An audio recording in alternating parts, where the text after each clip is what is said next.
আসসালামু আলাইকুম। আদাব। মৌলভীবাজার 3, মৌলভীবাজার রাজনগর বাসী, আমার সকল ভাই বোনেরা, হিন্দু, মুসলমান, খ্রিস্টান, বৌদ্ধ, সবাইকে আমি আমার আন্তরিক শুভেচ্ছা এবং ধন্যবাদ এবং কৃতজ্ঞতা জ্ঞাপন করছি।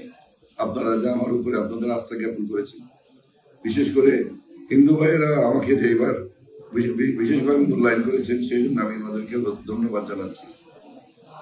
আমি আশা করি আগামীতে আমরা সরকার গঠন করলে আপনাদের এই এলাকার উন্নয়নে যে ধারাবাহিকতা বন্ধ ছিল গত 17 বছর, সেটা আবার চালু করতে সক্ষম হব। আমি আপনাদের সকলের সহযোগিতা কামনা করছি এবং আশা করছি আমরা একসাথে আমাদের মৌলভীবাজার এবং রাজনগরকে একটা সমৃদ্ধশালী এলাকা হিসেবে গড়ে তুলতে পারব। আমি